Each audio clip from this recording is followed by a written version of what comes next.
Hello students, welcome to MGC Learning. Today we are going to study chapter 1 of Computer Science 1, that is operating system, and the topic is services of operating system. So let's begin.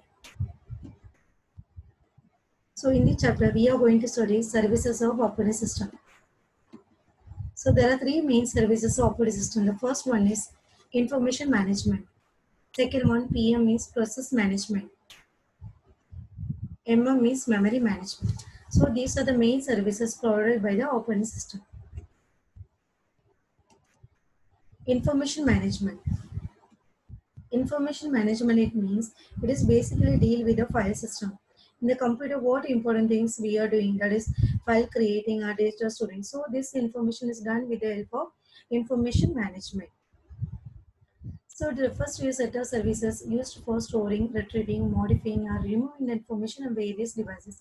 So refers to a set of services that is used for storing. For example, I am creating a data that will be stored in the file. Retrieving means a process of searching for a locating or returning data is called a retrieving. Modifying means already I have the file, but I am changing anything in the file. So it is called a modifying, or removing means deleting. So these are the things in the done in the various devices. So it is called the information management. It manages the organization of information in terms of directories and files, and allocating and deallocating the sectors to various files. There are two concepts, that is allocating and deallocating. Allocating, it means to give a set of resources to a particular user, and deallocating means to remove from the set of resources allotted to a particular user. So it manages the organization of information, that is in terms of directories files, allocating and deallocating the sectors to the various files. It also ensuring right people have access to the information. Right people access to the information, it means our information is protected from unauthorized person and allows us to save the password. So the file which are important or confidential. So these things done in the with the help of information management. Then next one is system calls and information management. First, understand what you mean by system calls. System calls, it is a way for programs to interact with the VS. It is a way in which a computer program requests a service from the operating system on which is executed. So example, what are the operations we are doing under file? So this is coming under the category of system calls. So system call is a type of program.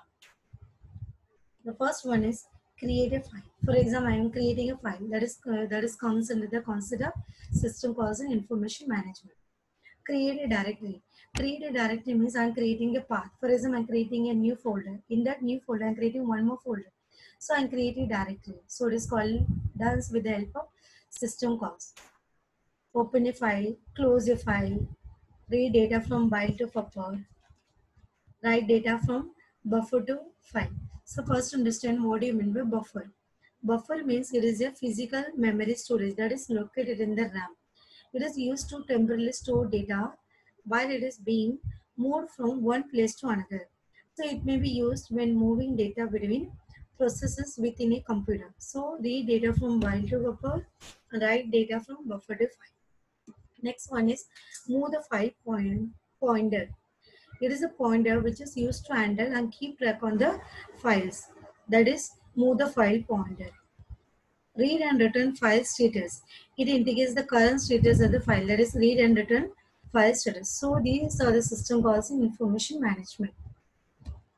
Next one is process management. So in multi-user operating system, number of users located at different terminals run the same or different programs. It means first understand a number of users located in different terminals. So they are sitting in various places and run the same program in a different program. That is considered multi-user operating system. So a computer has only one CPU and it can execute only one instruction belonging to any one of all these programs. It means the computer has only one CPU and it gives attention to only one CPU at a time. So it can execute only one instruction belonging to any one of all these programs.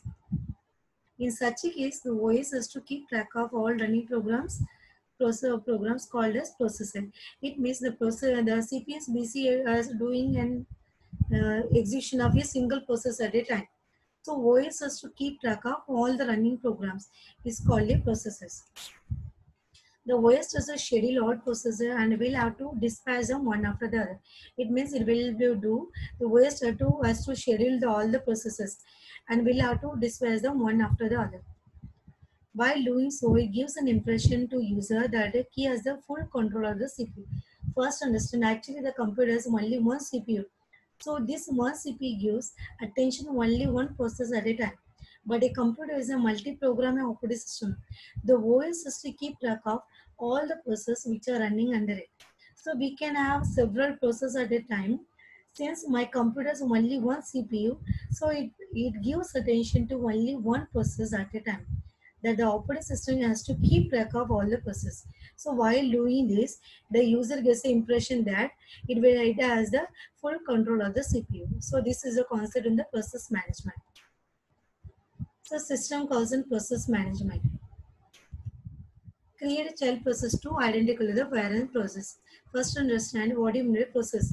Process means it is an active program, that is a program that is under execution. So where the program is under execution is called a process. There is a difference between process and a program. When my program is under execution, so it is called a process. In this, create a child process identical to the parent process. So in this concept, we are using parent process and child process. A parent process is one that creates a child process. It may have multiple child processes, but a child process has only one parent process. A child process is a process which is created by the parent. It may also be called a sub-processor or subtask. When a child process is created as his parent processes copy and inherits most of its attributes. So if it's a child process, no parent process, it was created by the kernel OS. Wait for a child process to terminate. It means after child process terminates, the parent continues its execution. So it waits for a child process to terminate. Terminative process, it means the process is finished execution. So it is called a terminative process. Change the priority of a process. So we can set the priority of a process, that is internal, external. That will be seen in the priority concept. Block a process. Block a process means it is waiting for an external event such as input and output. So it is called a block a process. Ready a process. A process which is not waiting for an external event such as input output, but which is not running is called a ready a process. Suspend a process. Suspend a process means we have to suspend a process for the some time. It means the process exists, but it does not get scheduled for executed. That is called a suspend a process. The last one is delay a process. Delay a process means the process does not take any processing time, even though the execution of process may be delayed. So this is called a delay process. So these are the system calls in process management. Memory management. Memory management is are directed to keeping track of memory and allocating, deallocating to various processes. So there are two things done by the memory management, that is allocation, deallocation. So we are actually in computer, we have limit amount of memory in the computer. So it will do the concept of allocating and deallocating, and it will have to keep track of all the memory and allocating and deallocating of the various processes. So OS has to keep a list of free memory location. This job is done by the operating system. That is, it has the free memory location. It has the free list of free memory locations. Before a program is loaded in the memory from the disk, the memory management console this free list.